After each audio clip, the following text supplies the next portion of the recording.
Can you really sell your house in 7 days without giving it away? Stick around and find out.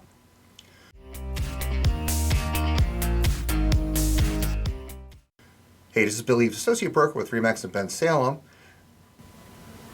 a licensed agent with RE/MAX in New Jersey, and certified probate expert. So how would you sell your house in a week without giving it away? Well, I'm going to give you a simple step-by-step process to follow. So in some of my other videos, I give you some pretty good tips, if I do say so myself, some pretty good tips about getting a house prepared. And in last week's video, I give you some really detailed information on how to work with an agent and comping out the property, meaning looking at comparable sales and seeing what your house should be priced at. So some years ago, there was a book out. It was How to Sell Your House in a Week, or 7 days, or 5 days, or something like that. It lays out a step-by-step plan, which isn't bad, but then it comes down to where you start your price at 52% of what the house should sell for. That is ridiculous. You will have so many people through your house coming to try to buy it and presenting offers and having to field all those offers. It will be a tremendous waste of your time. So, here are the 5 key ingredients. Number 1, marketing. What do you need to market?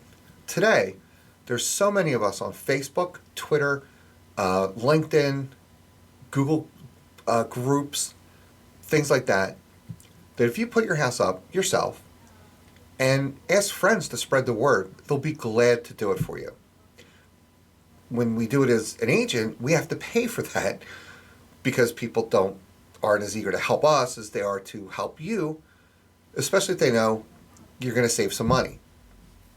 So get an ad together. It's really cheap to put it together. You can boost it on Facebook. There's a lot you can do. You don't even have to pay for it. You put it in the neighborhood groups. We use them too. If we use them, you should use them. So that's 1, marketing. 2, photography. It is so important that you have professional pictures. We see listings all the time, whether they're 100,000 or 5 million, that just have terrible pictures, and it hurts. Photography is under $200 to get a professional to come out and showcase your home in its best light. When you go to a car dealer, you don't see dirty cars. The reason for that is they want them to be put in their best light so they will get the highest amount of money for them and attract the most buyers. Same thing with your house, even though you only have 1. 3, before you get the photographer, you want to take a look at certain things. The first one is curb appeal. Curb appeal is 10% of your value. And this is done by statistics, not realtor statistics. This is stuff I learned from HGTV and other places that keep data on this stuff, along with the National Association of Realtors. 10% of your value. Neat, clean. If there's flowers, make sure that they're not weeds. If there's trees, try to trim them up. I have other videos on that, so again, I'm not going to belabor that one. But focus on the entrance. That's where people tend to fall in love with the house. So there you go. That's the presentation.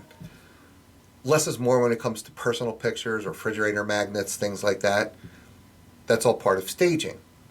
So putting the house in its best light for the photographer is your third item. Number 4, you want to remove any possible objections before hearing them. That's sales 101. I don't suggest you go out there and get a home inspection and get an appraisal. You can, but the buyer's going to have to get an appraisal anyway.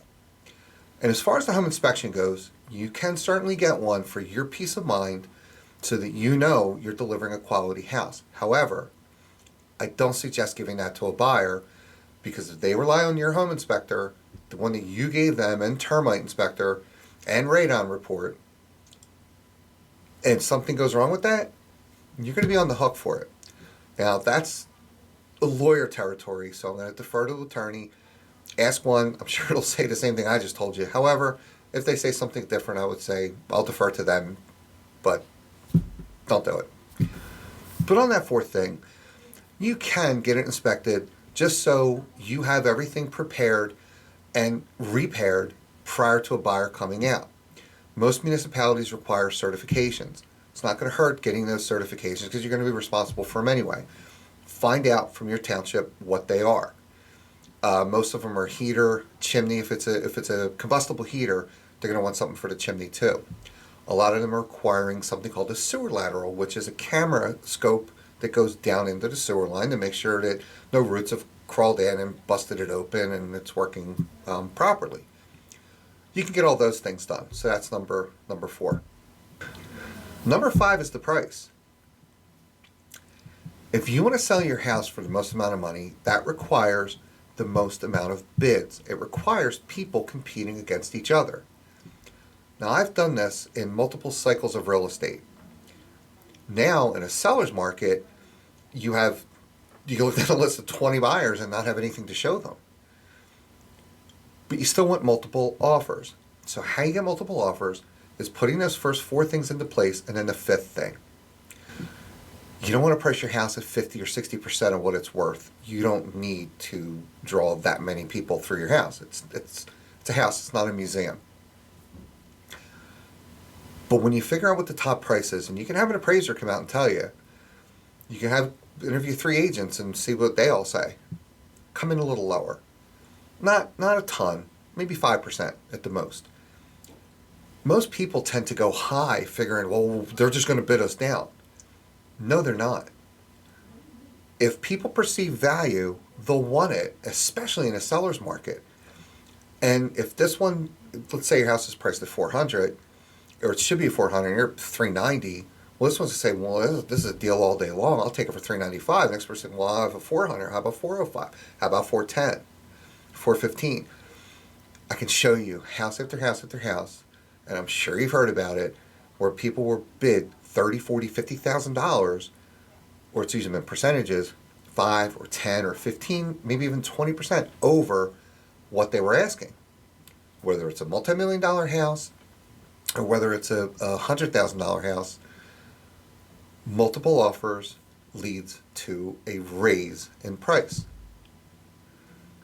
If you do that, you'll get your house sold fast. Now, lay it all out. Number 1, the curb appeal, and the inside, what people are going to see.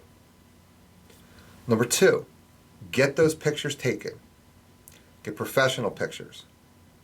Number 3, make sure you do any repairs that your municipality requires. Number 4, set the price to be realistic, a little under what the top price would be. And number 5, market it yourself with your friends. Go on Facebook. Ask some friends to share it. Ask some friends to post it. You can get into multiple listing for $500. Hire an attorney for the paperwork, because you don't want to do that part alone. But there you have it. Now, I'm going to add one thing. If you're in an estate, you probably should get a title search done. If you're going to sell an estate yourself, you don't know what's on the title. You may think you know, but you really don't. There could have been a loan, it could have been a reverse mortgage, somebody could just maybe not wanted to tell you. Make sure you get a title search done first. Kind of threw everything at you, and not necessarily in a step-by-step order, but check below for a link. There's a getting a house ready to sell checklist, but more importantly, I laid these 5 steps out for you in an easy-to-follow PDF with a lot more details than we could possibly put in a video. It's free, no obligation, no sales pitch, nothing like that. Take a look for the link. Thanks for watching, and please like and subscribe.